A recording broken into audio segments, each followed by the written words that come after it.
الحمد للہ وکفا وسلام علی حبیبہ المصطفیٰ اما بعد فاعوذ باللہ من الشیطان الرجیم بسم اللہ الرحمن الرحیم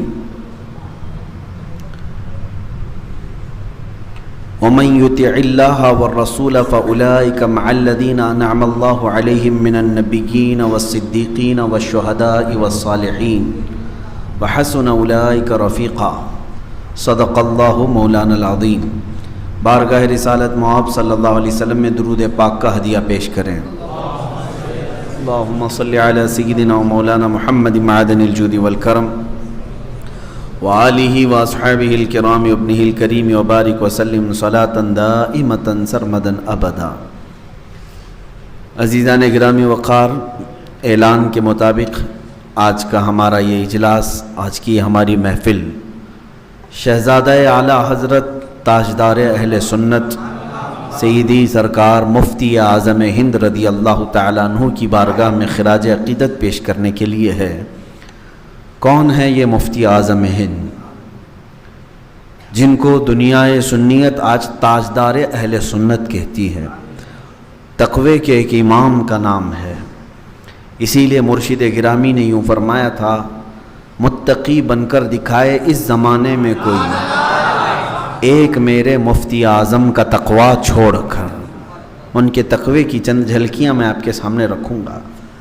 بہرحال کچھ باتیں یہ بھی ہیں، بچہ ابھی نعت خوانی کے لیے آپ کے سامنے کھڑا رہا، بڑا نیڈر ہے، وہ بے باک ہے۔ ممبئی کی سرزمین پر مفتی صاحب قبلہ کی مسجد میں کنٹینیو 10 روز پڑھے، لیکن یہاں کا جو مجمع گرم ہے وہ گرمی ان کو برداشت نہیں ہوئی۔ تھوڑا دھیرے آپ داد دیتے تو شاید بچہ پوری نعت پڑھ لیتا۔ آپ اتنی تیزی سے سبحان اللہ پڑھتے ہیں کہ بعد میں ایسا لگتا ہے کہ ڈائریکٹ اب انا للہ پڑھنا پڑے گا۔ اتنا درمیانی راستہ رکھو کہ نیا آدمی آئے تو ہضم کر جائے۔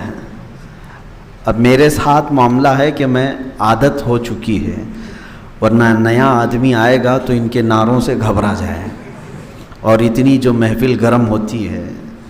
خیر، دعا فرمائیں اللہ تعالیٰ میرے والد کی نسل میں بہت سے علماء پیدا فرمائے۔ الحمدللہ یہ میرے خاندان کا وتیرہ رہا ہے، جس میں اللہ تعالیٰ کی بڑی نوازشیں ہیں کہ آج بھی میرے والد گرامی کے خاندان میں تقریباً 150 علماء موجود ہیں الحمدللہ، اور یہ سلسلہ انشاءاللہ العزیز رب تعالیٰ چاہے تو چلتا رہے گا۔ آج ہم بارگاہ سرکار مفتی اعظم ہند رضی اللہ تعالیٰ عنہ میں خراج عقیدت کے لیے بیٹھے ہیں۔ اعلیٰ حضرت کو کون نہیں جانتا؟ تقریباً ساری دنیا سنیت آج ان سے متعارف ہے، عرب دنیا بھی، انگریز دنیا بھی، افریقی دنیا بھی، اور بر صغیر بھی، ہند و پاک بھی، سب تقریباً اعلیٰ حضرت کے نام سے روشناس ہے، تقریباً سب کو معلوم ہے۔ لیکن میں آپ کو ایک بات بتاؤں، اعلیٰ حضرت فاضل بریلوی رضی اللہ تعالیٰ عنہ کی ذات کو پوری دنیا میں متعارف کرانے میں ان کے چھوٹے شہزادے سرکار مفتی اعظم ہند رضی اللہ تعالیٰ عنہ کا بڑا کلیدی رول رہا ہے۔ اس کی وجہ یہ ہے کہ اعلیٰ حضرت اپنی زندگی پاک میں زیادہ دورے نہیں کرتے تھے، جلسے، جلوس، پروگرام، ان تمام چیزوں سے وہ دور تھے۔ وہ تصنیفی کام میں تھے، شاگرد بنانے میں بریلی شریف میں رہے، چند ایک جلسے پروگراموں کے لیے وہ بھی تشریف لے گئے، لیکن کثرت سے نہیں۔ اور اعلیٰ حضرت رضی اللہ تعالیٰ عنہ کی عمر مبارک بہت طویل نہیں ہوئی، لیکن اس کے برعکس ان کے شہزادے حضور مفتی اعظم ہند رضی اللہ تعالیٰ عنہ، جو 18 سال میں ہی عالم فاضل مفتی بن چکے تھے، 18 سال کی عمر میں، اور وہ فتویٰ دینے لگ گئے تھے۔ اب آپ اندازہ کریں 18 سال کی عمر سے لے کر کے ان کی زندگی اتنی طویل ہوئی کہ اللہ نے ان کو 92 سال کی عمر عطا فرمائی، 90 کے اوپر چلے گئے۔ یہ ایک لمبی عمر، اور اس کے علاوہ جو پلس پوائنٹ تھا وہ یہ کہ سرکار مفتی اعظم ہند رضی اللہ تعالیٰ عنہ کثرت سے دورے فرماتے تھے۔ کبھی آپ نے بڑا شہر نہیں دیکھا، بڑا گھر نہیں دیکھا، بلکہ یہاں کی بھی تاریخ معلوم کریں آپ. پرانے لوگ، میرے والد گرامی حضور مفتی اعظم ہند رضی اللہ تعالیٰ عنہ کے مرید ہیں، فرماتے تھے کہ کچھ علاقوں میں ایسا بھی پیش آیا کہ آپ کو بیل گاڑی میں لے کر کے جاتے تو بھی وہ چلے جاتے تھے. شہزادہ اعلیٰ حضرت ہیں، بیل گاڑی میں بھی انہوں نے سفر کیے ہیں. کثرت سے ان کے جو سفر ہوئے، کثرت سے جو دورے ہوئے، اور بریلی شریف کے اس موقف کو جو آج ہم مسلک اعلیٰ حضرت سے روشناس ہیں، سب سے زیادہ انٹروڈیوس کرانے میں مفتی اعظم ہند رضی اللہ تعالیٰ عنہ کا سب سے بڑا رول ہے، سب سے بڑا کردار ہے. اعلیٰ حضرت نے بہت زیادہ مرید بھی نہیں بنائے، ان کے چنندہ مرید ہیں، خلفاء بھی ان کے بہت چنندہ ہیں، لیکن مفتی اعظم ہند رضی اللہ تعالیٰ عنہ کے لاکھوں نہیں کروڑ کی تعداد میں مفتی مرید ہیں. خلفاء کی تعداد الگ ہے، شاگردوں کی تعداد الگ ہے، ان کے ہاتھ پر توبہ کرنے والوں کی تعداد الگ ہے. یوں سمجھ لیں کہ مفتی اعظم ہند رضی اللہ تعالیٰ عنہ خدمت امت مصطفیٰ کے لیے اپنی پوری زندگی وقف کر چکے تھے. دیکھیں، علماء کے کام کرنے کے دو طریقے ہیں الگ الگ. آج مجھ سے بھی بہت سارے لوگ اس بارے میں پوچھتے ہیں، ان کے لیے بھی یہاں پر میں کلیئرنس دیتا ہوں. علماء کے کام کرنے کے دو طریقے ہیں. کچھ علماء وہ ہیں جو بیٹھ کر کے کام کرتے ہیں ایک ہی جگہ، 40 سال 50 سال وہ ایک ہی جگہ بیٹھتے ہیں، لیکن وہ بھی دین کا بہت بڑا کام کرتے ہیں. یا تو کتابیں لکھ کر کے یا شاگرد پیدا کر کے ایک جگہ بیٹھے 40 سال تک ہزاروں شاگرد پیدا کر دیے، علماء کی کثرت ہو گئی، وہ بھی کام ہے. کچھ علماء وہ ہیں جو ایک جگہ بیٹھ کر کے نہیں، ہر گلی کوچے، ہر شہر، ہر وطن میں جا کر کے کام کرتے ہیں. اس میں سے دونوں میں کسی کا بھی مرتبہ کم نہیں. اعلیٰ حضرت رضی اللہ تعالیٰ عنہ بریلی شریف میں بیٹھ کر کے کام کیے، بڑے بڑے شاگرد پیدا کیے، اور مفتی اعظم ہند رضی اللہ تعالیٰ عنہ ہر شہر، ہر گلی، ہر وطن جا کر کے کام کیے. تو دونوں طریقے علماء کی خدمت کے رہے ہیں، یہ سب سمجھ کر کے چلیں. یہاں پر لوگ یہ کبھی نہ سوچیں، کسی بھی عالم کے بارے میں یہ بدگمانی نہ کریں، یہ مسجد پکڑ کر کے بیٹھا ہے، 25 سال ہو گئے، کہیں ہلتا بھی نہیں، جلتا بھی نہیں. میرے عزیز، اس کی قربانی آپ نہیں دیکھتے کہ وہ اپنی پوری زندگی اللہ کے گھر کے لیے وقف کر دیا. نہ جانے کتنوں کی نمازیں وہ اللہ تک پہنچانے کا ذریعہ ہوتا ہے. اسے بلیم نہ کریں، اسے بلیم نہ کریں اس طور پر کہ یہ یہاں سے ہٹا ہی نہیں، کیا دین کا کام کرے گا. نہ، وہ اللہ رب العزت کے کچھ بندے ہیں جو ایک مقام پر بیٹھ کر پوری زندگی کام کرتے ہیں. کچھ لوگ ان کو بھی تانا دیتے ہیں، جیسے ہم جیسے یہ ایک جگہ رہتے نہیں، جگہ جگہ جاتے ہیں، ادھر ادھر گھومتے ہیں. مجھے تانا دینا ہے دے لیں، لیکن دوسرے وہ علماء جو کثرت سے سفر کرتے ہیں، ہر علاقے میں جاتے ہیں، ان علماء کو تانا نہ دیں، کیونکہ وہ بھی اللہ کے دین کے لیے اپنا گھر چھوڑ کر جگہ جگہ جا رہے ہیں. اگر اس میں ان کی دنیاوی غرض ہے تو اللہ کی بارگاہ میں وہ سزاوار ہوں گے، لیکن اگر دینی مقصد کے لیے کوئی دنیا کے ہر خطے میں جا کر کے اسلام کا صحیح چہرہ پیش کرتا ہے تو اسے بھی بلیم نہ کریں. بہرحال یہ تمہیدی باتیں تھیں. میں آتا ہوں بریلی شریف کی سرزمین پر. اعلیٰ حضرت رضی اللہ تعالیٰ عنہ کو اللہ تعالیٰ نے جو انعامات عطا کیا، اگر آپ غور و فکر کریں گے بہت کم ایسے لوگ ہیں جن کو اتنے سارے انعام ایک ساتھ ملتے ہوں. مثال کے طور پر اللہ نے کسی کو علم دیا، بہت بڑا عالم ہے، لیکن عمل نہیں ہے. کچھ ہیں علم بھی ہے، عمل بھی ہے، لیکن اولاد بگڑی ہوئی ہے. اچھے عالم ہیں، اچھے عمل والے بھی ہیں، پرہیزگار ہیں، اولاد صحیح نہیں. اور کبھی ایسا ہوتا ہے اچھا علم ہے، اچھا عمل والا ہے، لیکن نسب جو ہے، ماں باپ اوپر سے دیکھو تو بہت برے لوگ ہیں. کہتے ہیں کچرے میں سے ہیرا نکل گیا، ایسے بھی معاملات ہوتے ہیں. کبھی ایسا ہوتا ہے سب کچھ ہے لیکن مال نہیں ہے، غریب ہے. دین کی خدمات کے لیے مال کی بھی ضرورت ہوتی ہے، اس چیز سے وہ عاری ہے. لیکن میں آپ کو بتاؤں اعلیٰ حضرت کی ذات ایک ایسی ہے، اللہ اکبر کہ ان کے باپ علامہ نقی علی خان رحمۃ اللہ علیہ وقت کے مرجع علماء تھے، مرکزی مفتی، جو اپنے وقت کے سارے علماء جس کی طرف رجوع کرتے ہیں اس کو مرجع کہتے ہیں۔ اعلیٰ حضرت کے والد کا مقام یہ تھا کہ وقت کے سارے علماء ان کی طرف توجہ کرتے تھے۔ دادا رضا علی خان وہ وقت کے مفتی ہیں، فقیہ ہیں، نسب اللہ تعالیٰ نے بہتر عطا کیا، باپ دادا پر دادا علماء میں سے تھے۔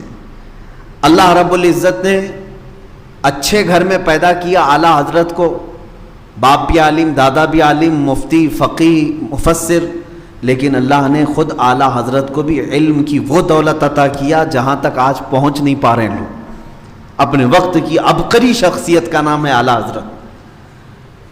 میرے عزیزو، آج بھی ان کی کتابیں حل نہیں کر پا رہے ہیں بڑے بڑے علماء جو اعلیٰ حضرت لکھ کر کے گئے۔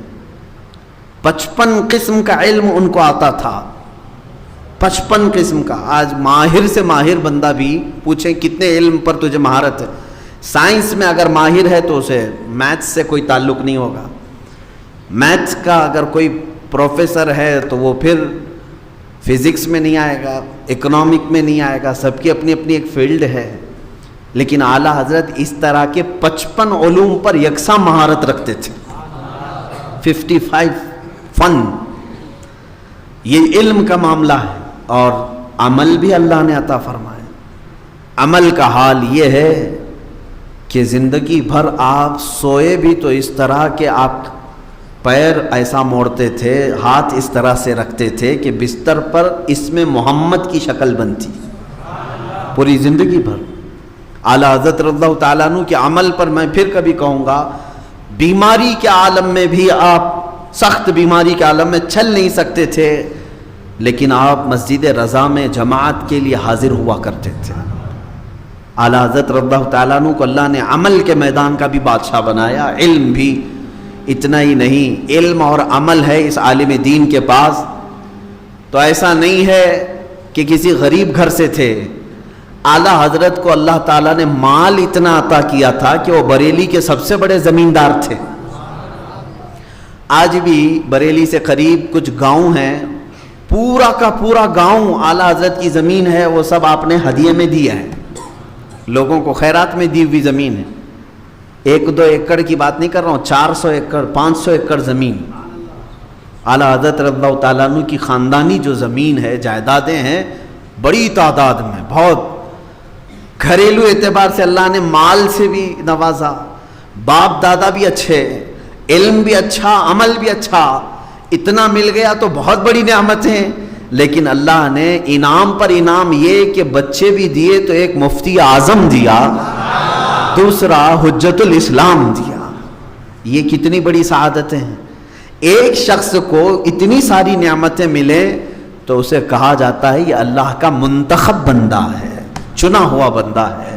سب چیزیں ایک ساتھ جمع نہیں ہوتی۔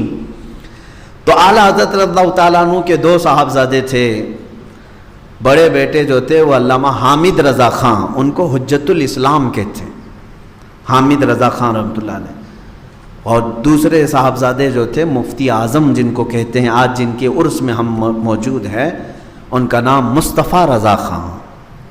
اعلیٰ حضرت کے 2 صاحبزادے۔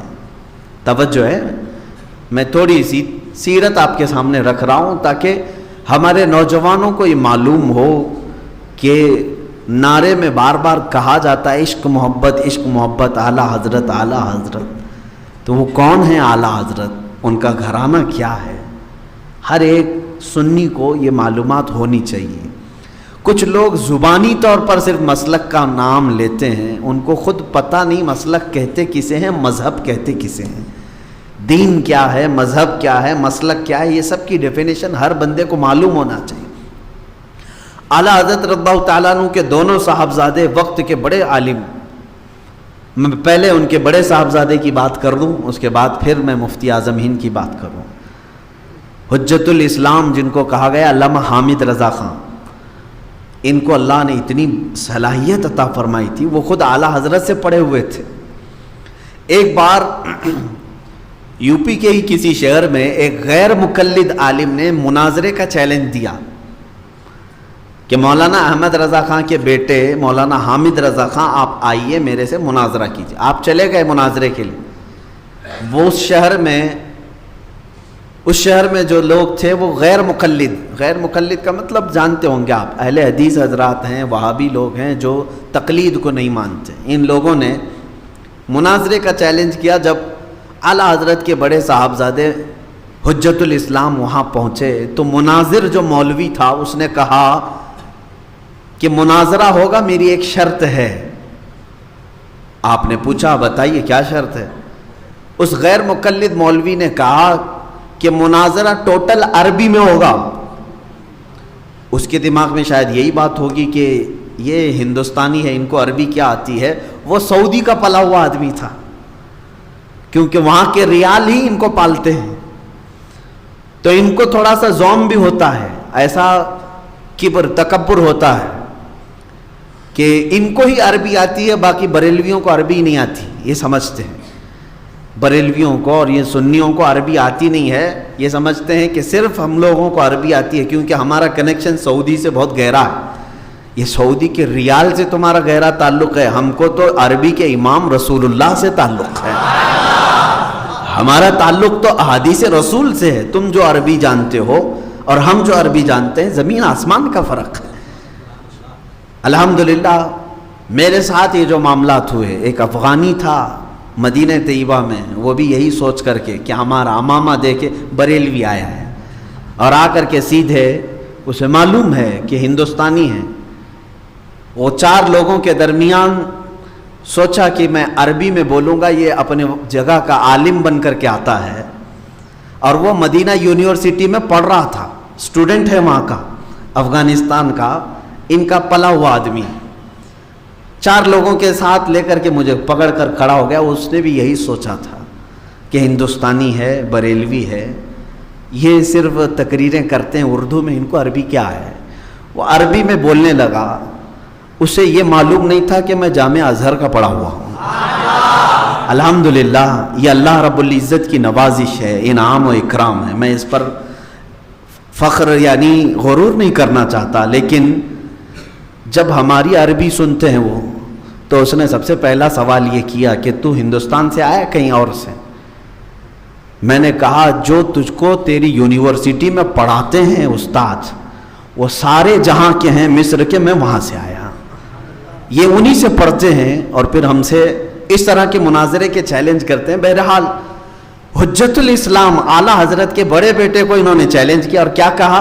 مناظرہ ہوگا عربی میں ہوگا. اسے معلوم نہیں تھا یہ کس کا بیٹا ہے. اعلیٰ حضرت رضی اللہ تعالیٰ عنہ کے بیٹے کو کہا. حجت الاسلام نے کہا بالکل تمہارا چیلنج قبول ہے, لیکن میری بھی ایک شرط ہے. کیا شرط ہے؟ توجہ چاہتا ہوں, اعلیٰ حضرت کے اس صاحبزادے کی صلاحیت اسی سے اندازہ کر لیں. اس مولوی سے کہا تیری مرضی کے مطابق مناظرہ عربی میں ہوگا, میری شرط یہ ہے کہ اشعار میں ہوگا اور بغیر نقطے والے حرفوں سے ہوگا. اشعار میں کوئی بھی اس طرح سے بات چیت نہیں ہوگی. جو بھی مناظرہ ہوگا شعر میں ہوگا, اسی وقت شعر بنانا ہے اور بات کرنا ہے, اور وہ بھی عربی میں. اور شعر ایسا ہونا چاہیے کہ اس میں ایک بھی نقطے والا حرف نہیں ہونا چاہیے. اللہ پسینے چھوٹ گئے. کہاں سے آئے گا میرے عزیزو؟ آج آپ 4 جملے بول کر کے دکھاؤ جس میں نقطے والا حرف نہ آتا ہو. عربی میں جو الف سے لے کر یا تک حروف ہیں, اس میں کچھ نقطے والے حرف ہیں لیکن کچھ غیر نقطے والے ہیں. الف پر نقطہ ہے, با پر ہے, تا پر ہے, سا پر ہے, جیم میں ہے, ہا پر نہیں ہے, پھر خا پر ہے, دال پر نہیں ہے, زال پر نقطہ ہے, پھر را پر نہیں ہے نا نقطہ. تو اس طرح کی چننا پڑے گا آپ کو. الف, ہا, دال, را, سین, صاد, طا, یہ جو حروف ہیں اتنے ہی میں تمہیں شعر بنانا ہے. اللہ اکبر. یہ کمال تھا اعلیٰ حضرت کے صاحبزادے کا. اب اندازہ کر سکتا ہے کوئی کہ صلاحیت کتنی ہوگی. وہ بھی آن دا اسپاٹ بولنا ہے, بنا کر کے لانا نہیں ہے. رات بھر وہ سوچے گا تو اسے ایک شعر نہیں بن پائے گا. اور یہاں محفل میں مناظرے کا چیلنج دے رہے ہیں اعلیٰ حضرت کے بیٹے چلو عربی میں کرتے ہیں لیکن نظم میں ہوگا، شعر میں ہوگا اور بغیر نقطے والے حروف سے ہوگا۔ شعر و شاعری کرنے والے جانتے ہیں کہ یہ ایک ڈیفیکلٹ میدان ہے، یہ ایک مشکل میدان ہے۔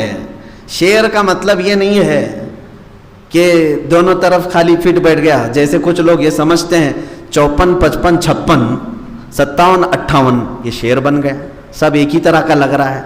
51 52 53 54 55 56 شعر ہو گیا نا، دونوں سیم لگ رہا ہے، اس کو شعر نہیں کہتے۔ یہ شعر نہیں ہے، شعر کے اپنے اصول ہیں، اس میں مہارت حاصل کرنے والے وہ بھی عربی زبان میں اعلیٰ حضرت رضی اللہ تعالیٰ عنہ کے صاحبزادے حجت الاسلام۔ میں اور ان کی دیگر باتیں نہیں کرنا چاہتا، آج جو ہم بات کر رہے ہیں مفتی اعظم ہند رضی اللہ تعالیٰ عنہ، ان کو دیکھی ہوئی شخصیات اب بھی ہوں گی، ہبلی والے بھی ہوں گے، ہبلی میں بھی مفتی اعظم ہند کے دورے ہوئے ہیں، سنیت کے سلسلے میں ان کے یہاں تک بھی سفر ہوئے ہیں، اور تقریباً ہندوستان کے ہر علاقے میں وہ گئے۔ شدھی کرن نام کی ایک تحریک چلی تھی، بچوں آپ تاریخ پڑھو، یہ جو آج دھرم پریورتن کر رہے ہیں، گھر واپسی کی بات کرتے ہیں، کسی بھی مسلمان کو پکڑ کر کے اسے زبردستی ہندو بنانے کی جو کوشش ہے، آلریڈی یہ مفتی اعظم ہند کے زمانے میں ایک تحریک چلی تھی، 1 لاکھ سے زیادہ مسلمانوں کو انہوں نے ہندو بنایا تھا۔ ابھی تو کچھ بھی نہیں ہے اس کا، ان کے زمانے میں ایک بہت بڑا چیلنج تھا۔ اعلیٰ حضرت رضی اللہ تعالیٰ عنہ نے اسی شدھی کرن کو ختم کرنے کے لیے جماعت رضائے مصطفیٰ کی تشکیل فرمائی تھی۔ یہ جو تحریک ہے آج بھی ہے، موجود ہے۔ مفتی اعظم ہند رضی اللہ تعالیٰ عنہ اسی پلیٹ فارم سے علماء کو لے کر کے جو تبلیغ فرمائے، اس کا جواب نہیں، کئی علماء پنڈت بن کر کے کام کیے ہیں ان بہکے ہوئے مسلمانوں کو واپس لانے کے لیے۔ یہ جو اسلام چھوڑ کر کے ان کے دھرم میں واپسی کی جا رہی تھی، ان سب کے لیے مفتی اعظم ہند رضی اللہ تعالیٰ عنہ نے مسلسل 15 سے 20 سال خدمات انجام دیے۔ اس کا اثر کیا ہوا جانتے ہیں آپ؟ اللہ رب العزت جب اس کا کوئی بھی بندہ میدان میں اترتا ہے تو غیب سے ایسی مدد کرتا ہے۔ انہوں نے پوری تحریک چلائی تھی شدھی کرن۔ شدھی کا مطلب ہوتا ہے تم جو ہے پہلے یہ تھے، یہ مسلمان مغل بادشاہ لوگ آ کر کے تم کو مسلمان بنائے، تم واپس اپنے دین میں چلے آؤ۔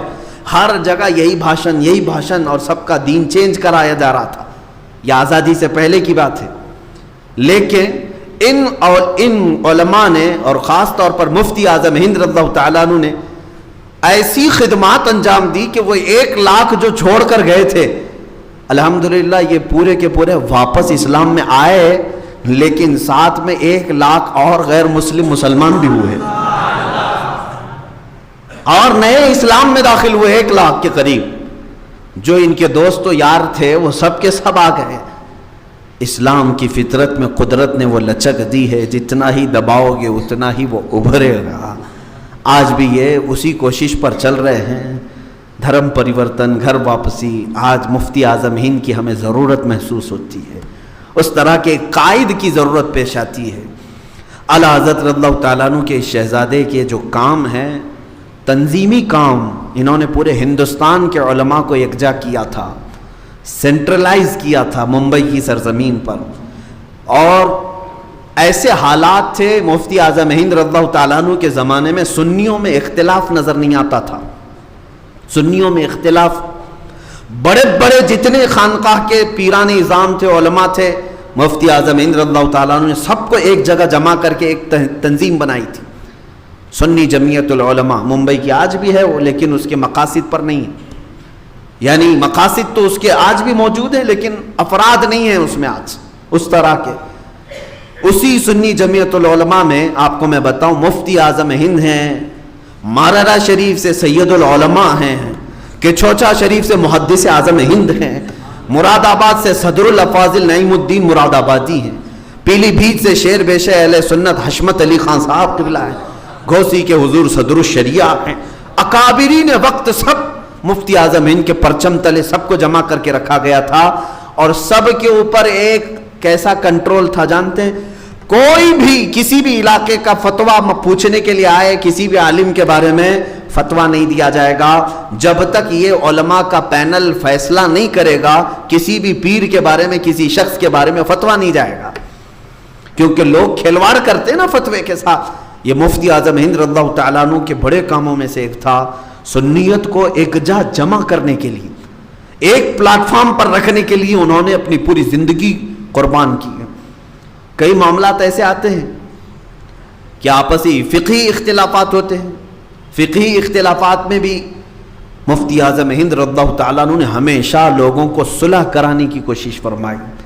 اگر تھوڑے بہت کئی معاملات لگتے, یہ پیر صاحب اور وہ پیر صاحب کے درمیان کچھ بھی معاملات ہیں, مفتی اعظم ہند رضی اللہ تعالیٰ عنہ اس میں ایسا رول ادا کرتے, دونوں کو دعوت دیتے, دونوں تشریف لائیں, اور تنہا ان کے درمیان بیٹھ کر کے ان کی جب تک صلح نہیں ہوتی, یہاں تک کہ میں نام نہیں ذکر کر رہا ہوں, دو بڑی شخصیات تھیں, دونوں کے درمیان اختلاف سننے کو آیا, دونوں کو مفتی اعظم ہند رضی اللہ تعالیٰ عنہ نے ممبئی بلایا.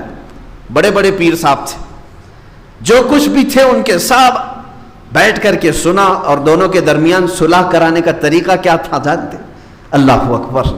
مفتی اعظم ہند رضی اللہ تعالیٰ عنہ دونوں کو بٹھائے, اس کے بعد عصر کی نماز میں ایک پیر صاحب کو آگے بڑھائے, خود بھی اور وہ دوسرے کو بھی کہا ہم اقتدا میں نماز پڑھیں گے. مغرب میں وہ دوسرے کو آگے بڑھایا اور کہا اب آپ پڑھائیں گے اور یہ پیچھے نماز پڑھیں گے. دونوں کو ایک ایک وقت کی امامت کراتے, اس وقت تک دونوں کو چھوڑتے نہیں جب تک ہر کوئی اپنے جس سے مخالفت ہو, اختلاف ہو, اس کے پیچھے نماز نہ پڑھ لے. نماز پڑھنے کے بعد پھر مفتی اعظم ہند دعا کر کے بھیجتے, آپ ان کے مقتدی ہیں وہ امام ہیں, اور آپ ان کے مقتدی ہیں اور وہ آپ کے امام ہیں. یہ صلح کرانے کے طریقے دیکھیں. میرے آقا صلی اللہ تعالیٰ علیہ وسلم کی امت کا درد جسے ہے, وہ اختلافات کو ہوا دینے کے لیے نہیں بلکہ اس کو سلجھانے اور بجھانے کی کوشش کرتے ہیں. مفتی اعظم ہند رضی اللہ تعالیٰ عنہ کی ایک بات میں آپ کو بتاؤں. ممبئی تشریف لاتے تھے جہاں پر وہ اپنے نواسے داماد کے گھر رکتے تھے, ماہم شریف میں, درگاہ شریف کے پیچھے ہی. انہوں نے خود مجھے یہ حکایت بیان کی تھی. مفتی اعظم ہند رضی اللہ تعالیٰ عنہ کے جو نواسے داماد تھے ان کا انتقال ہو گیا, بڑے آدمی تھے. ان کے گھر مفتی اعظم ہند رضی اللہ تعالیٰ عنہ ممبئی آتے تو اکثر قیام کرتے تھے. اکثر ایک دن شام کو دسترخوان بچھا ہے, لوگ جو بھیڑ ہوتی تھی ملنے والوں کی. اچھا میں ایک بات یہ بھی بتا دوں, روشن ضمیر پیر وہ ہے جو اپنے ہر مرید کو پہچانتا ہو, ہر مرید کو جانتا ہو. کیونکہ جسے وہ پیر پہچانتا ہی نہیں تو پھر اس کے لیے بڑا مسئلہ بھی ہے. قیامت کے دن بھی اگر نہیں پہچانا تو کیا ہوگا؟ دنیا میں نہیں پہچان رہا ہے, قیامت کے دن بھی نہیں پہچانا تو یہ کس کے بھروسے کھڑا رہے گا؟ بیعت جو کرتا ہے بندہ اس نیت سے کہ اگر قیامت میں ڈوبنے لگوں تو پیر تو سنبھال لے گا. مفتی اعظم ہند کی خصوصیت تھی کہ آپ, وہ میں بیچ میں ایک بات کہہ کر کے آگے بڑھتا ہوں, ماہم شریف کی بات بتاتا ہوں. میرے والد گرامی خود اس بات کے گواہ ہیں. حضرت علامہ محمد ابن حسن, اللہ ان کی قبر پر رحمت نازل فرمائے, اپنے علاقے والے جانتے ہیں. آج ہی ہمارے آصف بھائی کہہ رہے تھے کثرت سے ان سے ہمارے والد سے ملاقاتیں, سب کے یہاں پر جانتے ہیں. سن 1963 میں 63 میں جامعہ اشرفیہ مبارک پور میں میرے والد پڑھتے تھے. پڑھنے کے زمانے میں مفتی اعظم ہند آئے تھے, تو بچپن میں طالب علمی کے زمانے میں مفتی اعظم ہند کے ہاتھ پر بیعت ہو گئے. سارے شاگرد جو پڑھ رہے تھے سب بیعت ہو رہے تھے. بریلی شریف کے بڑے حضرت آئے, مفتی اعظم ہند آئے, اعلیٰ حضرت کے شہزادے آئے ہیں, ان کے ہاتھ پر سب بیعت. کیونکہ مبارک پور جامعہ اشرفیہ کے جو بانی ہیں حافظ ملت, جو مبارک پور کے جامعہ اشرفیہ کے فاؤنڈر ہیں, وہ مفتی اعظم ہند کی بڑی قدر کرتے تھے اور اپنے سارے بچوں کو بتاتے تھے کہ جب بھی وہ تشریف لائیں تو سب تم لوگ بیعت ہو جاؤ. ان سے بیعت ہونے میں تمہارا عقیدہ بھی محفوظ رہے گا, عمل بھی محفوظ رہے گا. تو سب کو بیعت کراتے. سن 1963 میں بیعت ہوئے, پھر فراغت ہو گئی. تقریباً 68 میں یا 67 میں میرے والد ہبلی تشریف لائے تھے. جب وہ جوان تھے یہاں پر خدمات بھی انجام دیتے رہے, اور تقریباً 70 کے بعد یعنی 73 میں یا 75 میں، ایگزیکٹ ڈیٹ معلوم نہیں، لیکن تقریباً 10 سال کے بعد ہبلی میں بھی کوئی کانفرنس ہونے والی تھی جب مفتی اعظم ہند یہاں تشریف لائے بریلی شریف سے. اس میں بڑے بڑے علماء آئے تھے ہبلی میں. غالباً یہ حضرت محدث اعظم ہند کچوچوی رحمۃ اللہ تعالیٰ علیہ کا عرس تھا یا ان کی یاد میں ایک کانفرنس تھی یہاں پہ. اس میں بڑے بڑے اکابرین آئے تھے. تب مفتی اعظم ہند تشریف لائے تھے تو یہاں پر ہبلی میں ہی کمبار باڑے میں غالباً ہندس گیری صاحب کے گھر پر مفتی اعظم ہند رضی اللہ تعالیٰ عنہ کا قیام تھا. بیعت کروا رہے تھے. میرے والد جو ہے 10 سال پہلے بیعت کیے ہوئے ہیں، وہ بھی زمانے طالب علمی میں. اب کون پیر بچوں کو جانتا ہے، اسٹوڈنٹ سارے بیعت ہوتے رہتے ہیں، طلبہ بہت. لیکن جب مفتی اعظم ہند یہاں آئے تو ہمارے والد کئی لوگوں کو لا کر کے بیعت کرانے کے لیے بٹھائے. اس میں عورتیں بھی تھی، مرد بھی تھے. ان سب کو جب بیعت کرا رہے تھے مفتی اعظم ہند رضی اللہ تعالیٰ عنہ، ہمارے والد دروازے کے پاس کھڑے تھے. تو مفتی اعظم ہند نے بیعت کرانے سے پہلے جب پڑھانے لگے تب کہنے لگے مولانا آپ دوبارہ بیعت کیوں نہیں کر لیتے، جبکہ کوئی تعلق نہیں ان 10 سال کے درمیان، کوئی ایسا خط و کتابت کا سلسلہ نہیں، کوئی فون نہیں. اور میرے والد فرماتے تھے کبھی مجھے یہ پتہ بھی نہیں تھا کہ مفتی اعظم ہند پہچانتے ہوں. 10 سال پہلے مدرسے میں پڑھنے والا ایک بچہ مرید ہوا ہے. اس دن مجھے احساس ہوا کہ یہ روشن ضمیر ہے، ہر مرید کو جانتے ہیں. یہی حال میں بتانا چاہتا ہوں. ان کی خصوصیت تھی یہ سرکار مفتی اعظم ہند کی. لاکھوں کی بھیڑ میں بھی جسے جاننا ہے، جسے پہچاننا ہے، اسے پہچانتے تھے. ماہم شریف میں قیام کے دوران رات کو کھانے کے لیے دسترخوان بچھا ہوا ہے. جو ملنے والے آتے جاتے رہتے تھے، ہزاروں آتے ہیں. آپ نے کھانا شروع کرنے سے پہلے ہی لوگوں سے پوچھا فلاں ایک مرید ہمارا آتا تھا کرلا سے، وہ کیوں نہیں آیا؟ 2 دن ہو گئے مجھے آ کر کے، ملاقات کے لیے ابھی تک نہیں آیا، جبکہ وہ ہمیشہ میرے آنے سے پہلے کھڑا رہتا تھا، کیوں نہیں آیا؟ اب سنیے لوگوں نے کیا کہا، حضور چھوڑیے اس کو، وہ وہابی ہو گیا ہے، وہابی ہو گیا ہے، چھوڑیے اس کو، اب ہمارے مجمع میں بھی آنا جانا نہیں اس کا. آپ جلال میں کھڑے ہو گئے، کہا چھوڑ دوں؟ میرا مرید وہابی ہو گیا، اگر بدعقیدہ ہو جائے گا میں کیسے چھوڑ دوں؟ ہاتھ میں دیا ہے. یہ ہوتی ہے پیر کی فکر. کوئی اگر بگڑ گیا تو کیا کہیں گے اس کو، چھوڑ دو، جانے دو؟ نہ، اصلی پیر وہ ہے جو اس کی موت تک اس کے لیے کوشش کرتا رہے، موت تک اس کے لیے کوشش کرتا رہے. مفتی اعظم ہند رضی اللہ تعالیٰ نے فرمایا فوراً اس کو بلاؤ. لوگ آپس میں چیمی گوئیاں کرنے لگے، اس کی کیا حیثیت ہے، اس کو بلائیں گے ہم. وہ ایک عام آدمی تھا، تجارت کرتا تھا، تاجر آدمی تھا. مفتی اعظم ہند نے دیکھا کہ یہ لوگ کوئی بھی بلانے کے لیے پس و پیش کر رہے ہیں، دسترخوان چھوڑ کے اٹھ گئے. اپنے ڈرائیور کو بلایا، خادم کو، گاڑی نکالو، گھر کے باہر گاڑی ہے. اب جب آپ کو جلال آتا تو کسی کو بات کرنے کی جرت بھی نہیں تھی. سامنے موجود لوگوں سے پوچھا کیا اس کا پتہ جانتے ہو کس گھر میں رہتا ہے؟ ایک صاحب نے کہا حضور میں جانتا ہوں. کہا چلو، لے کر کے گاڑی چلے. رات کا وقت ہے. کرلا کے آج بھی اگر آپ جائیں گے ایک علاقہ ہے کپاڑیا نگر کہیں، وہاں پر پرانی ایک ندی بہتی ہے، اس کو میٹھی ندی کہتے ہیں. اس کے باہر جو ہے سلم ایریا، جھوپڑ پٹی تھے پہلے، اب تو سب ٹوٹ گئے. جھوپڑ پٹی، سب پترے کے گھر بنائے ہوئے. وہاں گاڑی جا کر کے روک دیا ڈرائیور نے، اور راستہ بتانے والے نے کہا کہ حضور اسی میں اندر گلی میں اس کا ایک گھر ہے، آپ یہاں گاڑی میں تشریف رکھیں، میں جا کے لاتا ہوں. آپ فوراً گاڑی سے اتر گئے. میں خود چلتا ہوں اس کے گھر، میں اس کے گھر چلتا ہوں. لوگ روکتے رہے. مفتی اعظم ہند رضی اللہ تعالیٰ عنہ گاڑی سے اتر گئے، اور جب جانے لگے تو کیچڑ تھا، کیچڑ پورے پیروں میں آ گیا. شہزادہ اعلیٰ حضرت کی بات کر رہا ہوں، جس کی ایک جھلک کے لیے لوگ بے قرار رہتے تھے. وہ کیچڑ میں چلتے ہوئے اس گلی کے اندر گئے، اور جب گھر جو ہے بہت چھوٹا اندر تھا، وہاں پہنچے اور لوگوں نے دستک دی. دروازہ اسی شخص نے کھولا جو آپ کا مرید تھا. جیسے ہی وہ گھر کے باہر مفتی اعظم ہند کو دیکھا، اس کا بدن کانپنے لگ گیا. کہا کہ حضور میرے گھر تک کیسے تشریف لائے؟ تو مفتی اعظم ہند رضی اللہ تعالیٰ عنہ نے صرف اتنا فرمایا، سنا ہے کہ تو ہم سے روٹھا ہوا ہے، میں تجھے منانے آیا ہوں۔ اللہ اکبر۔ جب کوئی یہ کہے، میرے عزیزو، یہ عادتیں ہیں مصطفیٰ کریم صلی اللہ علیہ وسلم کی۔ اگر کوئی فجر کی نماز میں نہیں آتا تو میرے آقا اس کے گھر تک چلے جاتے تھے، معلوم تو کر کے آؤں اس بندے کے ساتھ کیا ہوا ہے۔ صحابہ کو لے کر کے چلے جاتے، کہیں بیمار تو نہیں، آج مسجد کیوں نہیں آیا؟ اگر بیمار تھا تو یہ عادت ہو جاتی، اور بیمار نہیں تھا ویسے ہی سویا تھا تو شرم کے مارے دوبارہ کبھی نہیں سوئے گا کہ میرے گھر پوچھنے کے لیے مجھے آ جائیں گے۔ یہ سنت مصطفیٰ ہے۔ مفتی اعظم ہند رضی اللہ تعالیٰ عنہ کی اتنی بات سن کر کے وہ کپڑے پہنا، جلدی سے بھاگتا ہوا آیا، قدموں کو پکڑا۔ آپ نے فرمایا چلو میرے ساتھ چلو، گاڑی میں بیٹھو۔ لے کر کے آئے، دسترخوان ویسے ہی بچھا ہوا تھا۔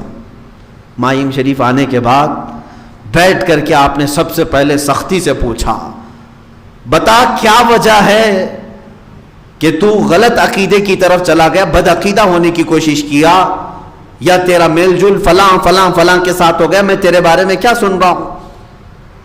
تو اس نے ڈرتے ہوئے کہا کہ حضور بات صرف اتنی ہے، تجارت کرتا ہوں تو تجارت میں لین دین میں سب کے ساتھ معاملات ہوتے رہتے ہیں، بس اس سے زیادہ میرا دلی لگاؤ کسی سے نہیں، میں آج بھی اہل سنت و جماعت پر، بس تجارت کے معاملات میں لین دین میں معاملات ہوتے ہیں حضور، لیکن یہ سارے لوگ، یہ جتنے مرید ہیں، انہوں نے سب مجھے دھکا دے کر کے الگ کر دیا، صرف میری اتنی بات کو لے کر کے انہوں نے مجھے کہا کہ تو بدعقیدہ ہو گیا ہے، تو وہابی ہو گیا ہے، تجھے اہل سنت و جماعت سے نکار دیا گیا ہے، یہ سب باتیں انہوں نے کہہ کر کے مجھے نکال دیا، واپس مجھے آنے کی ہمت نہیں ہوئی، اسی لیے سرکار آپ کی بارگاہ میں نہیں آ سکا۔ مفتی اعظم ہند رضی اللہ تعالیٰ عنہ نے پھر سارے مجمع کو سمجھایا، سارے مجمع کو سمجھایا، کہا کہ رسول کریم صلی اللہ تعالیٰ علیہ وسلم کی ایک عادت کہ ایک بار ایک یہودی کا جنازہ جا رہا تھا، حضور صلی اللہ تعالیٰ علیہ وسلم بیٹھے ہوئے تھے، کھڑے ہو گئے، کس کا جنازہ جا رہا ہے؟ یہودی کا، کھڑے ہو گئے، اور حضور اکرم صلی اللہ علیہ وسلم کی آنکھوں میں غم کے آثار نظر آئے، آنسوں کے تھے۔ صحابہ نے کہا یا رسول اللہ صلی اللہ علیہ وسلم وہ یہودی ہے، کافر ہے، اس کا جنازہ جا رہا ہے۔ آپ نے فرمایا میں اس کو جانتا ہوں، پہچانتا ہوں، مجھے غم اس بات کا ہے، کاش اس کی زندگی میں میں اس تک ایک بار بھی پہنچا ہوتا اور اس کو دعوت دین دیا ہوتا، شاید وہ میرے دین کو قبول کر لیتا اور آج جنت کی طرف جا رہا ہوتا، میں اس کی زندگی میں اس تک نہیں پہنچ سکا، مجھے اس بات کا افسوس ہے۔ وہ اللہ کے نبی صلی اللہ تعالیٰ علیہ وسلم اس بات کا غم رکھتے تھے کہ میں ہر ایک تک پہنچوں، ہر ایک کو ایمان ملے، اور تم لوگوں نے اپنی جماعت میں سے کسی ایک کو ایسے کیسے خارج کر دیا؟ وہ بھی مفتی اعظم ہند کے ہاتھ پر ہاتھ دیا ہوا شخص، اس کو نکال کر باہر کر دیا کہ سنی نہیں ہے۔ مفتی اعظم ہند رضی اللہ تعالیٰ عنہ نے سب کو تنبیہ کی اور کہا کہ ان معاملات میں جب بھی ایسی کوئی بات آئے علماء اور مفتیان اعظام کے سامنے رکھیں، خود سے کسی کو فتوے دے کر نہ نکالیں۔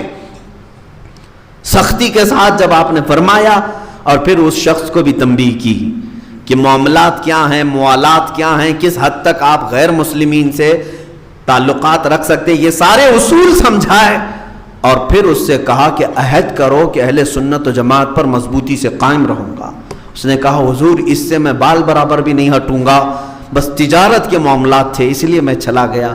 یہ تھا فکر امت جس کو کہتے ہیں مفتی اعظم ہند رضی اللہ تعالیٰ عنہ کی، یہ نہیں کہ نکالنے کے لیے جلدی سے جلدی نکال دیں، اتنے سارے سب خارج ہو گئے۔ کوئی اگر لگ بھی رہا ہے اس طرح سے کہ یہ گمراہ ہو رہا ہے، اس کے پیچھے محنت کرنا ہم سب کی ذمہ داری ہے۔ کیوں؟ اس لیے کہ کیا وہ امت مصطفیٰ میں ہے یا نہیں؟ اگر وہ امت مصطفیٰ میں ہے تو کیا ایسے کو جہنم میں جاتے ہوئے دیکھنا آپ کو اچھا لگے گا؟ جب میرے آقا صلی اللہ تعالیٰ علیہ وسلم کو یہ پسند نہیں ہے کہ ان کے امتیوں کی کثیر تعداد دوزخ میں جائے، تو ہم کو بھی یہ کوشش کرنی چاہیے کہ دوزخ میں زیادہ سے زیادہ لوگ نہ جائیں، اس پر محنت کرنے کی ضرورت ہے۔ مفتی اعظم ہند رضی اللہ تعالیٰ عنہ کی یہ معاملات تھے۔ عزیزان گرامی وقار، آپ کے تقوی کا حال اگر میں بتاؤں تو شاید وہ سچی بات ہے جو حضور تاج الشریعہ کہہ گئے علیہ الرحمت والرضوان،